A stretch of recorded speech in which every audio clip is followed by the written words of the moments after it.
दोस्तों, मैं इधर कुछ दिनों से स्टोरीज़ कंटिन्यू नहीं कर पाई, उसके लिए सॉरी फॉर दैट। बट आप लोगों ने मुझे जितना प्यार एंड सपोर्ट दिया है उसके लिए थैंक यू सो मच। मेरी हेल्थ अभी पूरी तरह से ठीक नहीं हुई है, सो अगर आपको स्टोरी थोड़ी छोटी लगे तो प्लीज़ उसके लिए थोड़ा सा एडजस्ट कर लीजिएगा। अब हम स्टोरी स्टार्ट करते हैं। तो मालिनी भी मान जाती है और उसे माफ़ कर देती है। मालिनी, मैंने आपको माफ़ किया है क्योंकि आपने मुझे अपना बेड दिया। वह जाकर बेड पर बैठ जाती है और ज़ोर से वीर को सुनाने के लिए बोलती है, भगवान आपका बहुत बहुत धन्यवाद कि आपने मिस्टर वीर को थोड़ी अक्ल दी, नहीं तो मुझे रोज़ ज़मीन पर ही सोना पड़ता। रोज़ ज़मीन पर सोकर तो मेरी पीठ ही अकड़ जाती। वीर उसे देखकर मुस्कुरा देता है और जाकर बेड की दूसरी साइड लेट जाता है। मालिनी, आप भी यहीं सोएंगे? पर आप तो सोफ़े पर सोने वाले थे ना? वीर, किसने कहा तुमसे कि मैं सोफ़े पर सोने वाला हूँ? मैंने कहा था। मैंने तो तुम्हें बेड पर सोने को बोला था, लेकिन तुमसे ये नहीं बोला कि मैं सोफ़े पर सोऊंगा। इसीलिए अब चुपचाप सो जाओ, नहीं तो फिर तुम्हें ज़मीन पर ही सोना पड़ेगा। वैसे भी मेरा मूड चेंज होने में टाइम नहीं लगता। यह सुनकर तो उसका मुंह खुला ही रह जाता है। हम दोनों एक ही बेड पर नहीं सो सकते। अगर आपने मेरा फ़ायदा उठा लिया तो आपने तो मुझसे बस नाम की शादी की है। वीर मालिनी की बात सुनकर जैसे लेटा हुआ था उसी तरह ही उसकी कलाई पकड़कर अपनी ओर खींच लेता है। मालिनी वीर के अचानक खींचने से खुद को संभाल नहीं पाती और सीधा उसके सीने पर जा गिरती है। वीर उसकी आँखों में देखते हुए बोलता है, अगर तुम्हारा फ़ायदा ही उठाना होता तो तुम कहीं भी सो, मुझे इससे फ़र्क नहीं पड़ता। इसीलिए अब अपने दिमाग से यह फालतू की बातें निकाल दो और चुपचाप सो जाओ। मालिनी तो वीर के करीब आने से अपनी हार्ट बीट को काबू करने की कोशिश करते हुए बोलती है, ठीक है, चुपचाप सो जाऊंगी, लेकिन पहले आप मुझे छोड़ेंगे तब ना।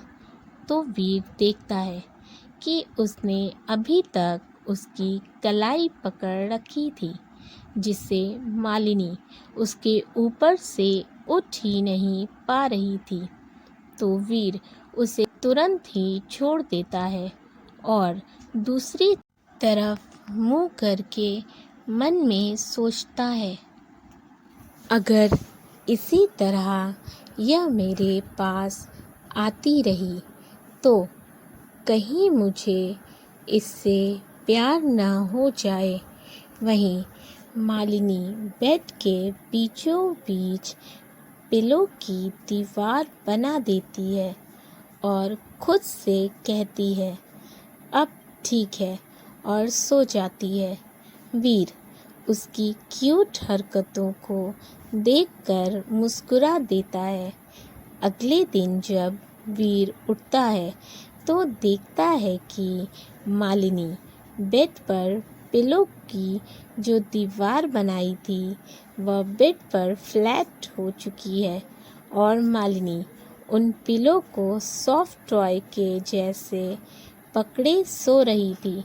उसके चेहरे पर सुकून था। वीर के मुंह से अचानक ही निकल जाता है, स्लीपिंग ब्यूटी। वीर उसे देखता हुआ बोलता है, जब से तुम मिली हो कभी तुम्हें बचाता हूँ, कभी मनाता हूँ, और अब तो मुझे लगता है कि यही काम रह गया है मेरे पास, लेकिन मुझे अब इसकी आदत होती जा रही है। इसी तरह 2 दिन और निकल जाता है और रिसेप्शन का दिन भी आ जाता है। दादाजी ने आज 5 स्टार होटल में दोनों के लिए रिसेप्शन पार्टी रखी थी। दादाजी वीर से बोलते हैं, बेटा मैं रिसेप्शन वेन्यू पर जा रहा हूँ। तो वीर बोलता है, दादू मैं भी रेडी हूँ, मैं भी आपके साथ ही चलता हूँ। दादाजी बोलते हैं, तुम मालिनी के साथ आना। वीर, लेकिन वह खुद आ जाएगी। दादाजी, नहीं, तुम दोनों की एंट्री साथ में होनी चाहिए। मेरी बहू को लेकर आना। मेरे साथ केशव है, तुम मेरी फिक्र मत करो और जाओ मालिनी के साथ एंट्री लेना। वीर मालिनी को पार्लर से लेने आता है। वीर ने आज ब्लू कलर का 3 पीस सूट पहना हुआ था, जिसमें वह बहुत ही हैंडसम लग रहा था। उसने बालों को जेल लगाकर सेट किया हुआ था।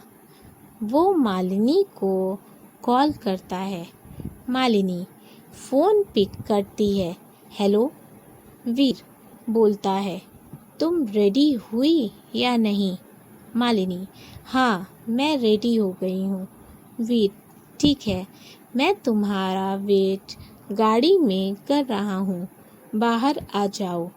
मालिनी कुछ बोलने ही वाली होती है कि वीर फ़ोन रख देता है। मालिनी पार्लर से बाहर आती है। वीर की नज़र जब मालिनी पर पड़ती है तो उस पर ही जम जाती है। मालिनी जाकर कार में बैठ जाती है। वीर तो उसे ऐसे देख रहा था मानो उसने उसे आज पहली बार ही देखा हो। मालिनी उस खूबसूरत लहंगे में आज ज्वेलरी और मेकअप के साथ तो गजब ढा रही थी। वह जब देखती है कि वीर बस उसे घूरे ही जा रहा है तो वह बोलती है, मिस्टर वीर, हम लेट हो जाएंगे, दादाजी हमारा वेट कर रहे होंगे। वीर उसकी आवाज़ सुनकर अपने होश में आता है और ड्राइव करने लगता है, लेकिन बीच बीच में नज़र बचाकर उसे देखता भी रहता है। दोनों वेन्यू तक पहुंच जाते हैं। दोनों कार से बाहर आ जाते हैं। वीर अपना हाथ मालिनी की तरफ बढ़ाता है। मालिनी उसका हाथ पकड़ लेती है और दोनों अंदर आते हैं। स्पॉटलाइट दोनों पर पड़ती है। वह दोनों हाथ में हाथ डाले एकदम परफेक्ट कपल लग रहे थे। दादाजी दोनों के पास आते हैं। दोनों ही दादाजी का आशीर्वाद लेते हैं। दादाजी, खुश रहो बच्चों, तुम दोनों हमेशा इसी तरह साथ रहो। तभी केशव बोलता है, जो कि दादाजी के साथ ही खड़ा था, हाँ सर, आज आप दोनों परफेक्ट कपल लग रहे हैं।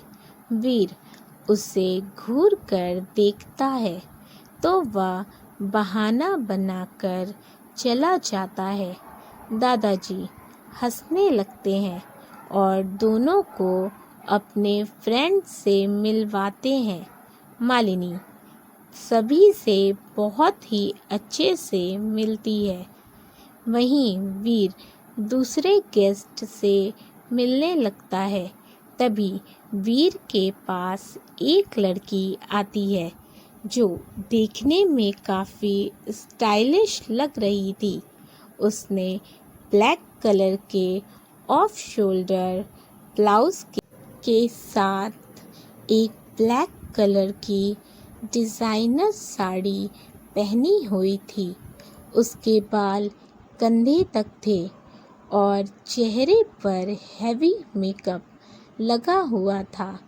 उसने आते ही मिस्टीरियस स्माइल के साथ वीर को देखा, लेकिन वीर तो उसे देखते ही गुस्से से लाल हो गया। उसने कड़क आवाज़ में बोला, तुम यहाँ कैसे आई? मैंने तुम्हें कोई इनविटेशन नहीं भेजा, फिर तुम्हारी हिम्मत कैसे हुई यहाँ आने की, और बिना इनविटेशन कार्ड के तुम्हें अंदर कैसे घुसने दिया? तभी वह लड़की बोलती है, रिलैक्स मिस्टर वीरेंद्र मलिक, आपको इतना गुस्सा करने की ज़रूरत नहीं है। मैं यहाँ बिना इनविटेशन के नहीं आई हूँ। आपने ही मेरे हस्बैंड को अपनी रिसेप्शन पार्टी का इनविटेशन दिया था। वह देखिए, वो है मेरे husband mister Arnav Singh, Asia के टॉप बिजनेसमैन में शामिल है। वीर यह देखकर शॉक्ड होता है और बोलता है, लेकिन तुमने तो सिद्धार्थ से शादी की थी ना? इशिका बोलती है, हाँ, मैंने सिड से शादी की थी, लेकिन वह मुझे इतनी अच्छी लाइफ स्टाइल कहाँ दे पाता।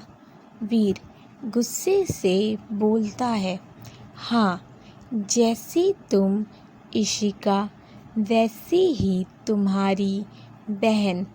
उसने मुझे धोखा दिया और तुमने मेरे दोस्त को कितना प्यार करता था वह तुमसे। इशिका, बस मुझे प्यार व्यार की बकवास बातें मत बताओ। वैसे तुमने भी तो बस मेरी बहन से ही प्यार किया था, आज तक किसी और से नहीं कर पाए। यह शादी भी तो तुमने सिर्फ अपने दादू के लिए की है। वैसे तुमने अभी तक अपनी वाइफ से मुझे नहीं मिलवाया। कोई बात नहीं, मैं खुद ही मिल लेती हूँ और उसे भी तो बताऊँ कि उसका पति मेरी बहन से कितना प्यार करता था और आज भी करता है। वह स्टेज पर जाती है और मालिनी से बोलती है, हेलो मिसेस वीरेंद्र, वैसे क्या मैं आपका नाम जान सकती हूँ? मालिनी बोलती है, जी ज़रूर, मेरा नाम मालिनी वीरेंद्र मलिक है, और आप कौन हैं? तो वह बोलती है, माई सेल्फ इशिका अर्नव सिंह, मैं वीर की एक्स। वह इतना ही बोल पाती है कि वीर स्टेज पर माइक लेकर पहुंच जाता है, क्योंकि वह नहीं चाहता था कि मालिनी को प्रीति के बारे में पता चले। वह माइक में बोलता है, लेडीज़ एंड जेंटलमैन, मैं आज अपनी खूबसूरत वाइफ को एक खूबसूरत गाना डेडिकेट करना चाहता हूँ। वह उसका हाथ पकड़कर हॉल के बीचों बीच लेकर आता है। मालिनी तो वीर का यह रूप देखकर हैरान हो जाती है। वहीं इशिका गुस्से से पैर पटकते हुए स्टेज से उतर जाती है। वहीं अब स्पॉटलाइट हॉल के बीच दोनों पर थी। वीर, मालिनी, मैं जब से तुमसे मिला हूँ, मैं प्यार क्या होता है सीख पाया हूँ, क्योंकि तुमने मेरी ज़िंदगी को फिर से खुशियों से भर दिया है। I love you Malini. Malini तो वीर के मुंह से यही सुनना चाहती थी जो आज वीर ने सबके सामने उससे कहा था। वीर गाना स्टार्ट करता है। नैनों की जो बात नैना जाने हैं, सपनों के राज तो नैना जाने हैं, दिल की बातें धड़कन जाने हैं, हम दीवाने हो गए हैं आपके, हम तो बस इतना जाने हैं। तू मेरा है सनम, तू ही मेरा हमदम, तेरे संग जीना अब सातों जन्म। तू मेरा है सनम, तू ही मेरा हमदम, तेरे संग जीना अब सातों जन्म। सूखे पत्तों की तरह थी मेरी ये जिंदगी, ओसों की बूंदों के जैसे जब से मुझ पर तू गिरी। रूह की बात तो सांस ही जाने है, होठों की ख्वाहिश प्यास ही जाने है, क्यों जोगी हो जोगन जाने है, जिस पर गुज़रा तन जाने है, हम दीवाने हो गए हैं आपके, हम तो बस इतना जाने हैं। तू मेरा है सनम, तू ही मेरा हमदम, तेरे संग जीना अब सातों जन्म। दोस्तों, गाने को आप खुद से ही गुनगुना लीजिएगा। मालिनी भी तो वीर की आंखों में खो गई थी। सभी लोग क्लैपिंग करते हैं, जिससे मालिनी का ध्यान टूटता है। वह इधर उधर देखती है। सभी लोग उन दोनों को ही देख रहे थे। मालिनी थोड़ा शर्मा जाती है। भले ही इस शादी में कुछ शर्तें थीं, लेकिन उसके दिल में तो वीर के लिए प्यार और जज्बात सच्चे थे। मालिनी वीर को देखती है। वीर उसे प्यार से देख रहा था और इसी तरह उसके पास आता है और धीरे से उसके कान में बोलता है, इसे सच मत समझ लेना, यह सिर्फ दादू और लोगों को दिखाने के लिए था। इतना सुनकर मालिनी को तो ऐसा लगता है जैसे वह सीधा आसमान से ज़मीन पर आ गिरी हो। वह वीर को भरी नज़रों से देखती है।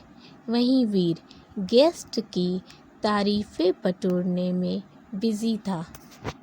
मालिनी जैसे ही पीछे मुड़ती है, उसकी नज़र मामा जी पर पड़ती है। उनके साथ मामी और राधिका भी थीं, तो वह सीधा उनकी ओर चली जाती है। तभी कोई और भी थी जो वीर की ओर तेज़ कदमों से चली आ रही थी, लेकिन तभी इशिका उसका हाथ पकड़कर बाहर ले जाती है और उस पर चिल्लाते हुए बोलती है। दोस्तों, अगर आपको स्टोरी अच्छी लगी तो वीडियो को ज़रूर लाइक कर दीजिएगा। चैनल को सब्सक्राइब करना बिल्कुल ना भूलें। साथ ही अपने फैमिली एंड फ्रेंड्स के साथ भी शेयर करें। अपने फीडबैक हमें ज़रूर दें और आपके प्यार के लिए थैंक यू सो मच। अपना ख्याल रखें एंड मेरी स्टोरीज़ देखते रहें। Thank you for watching. and keep supporting. Love you all. Bye.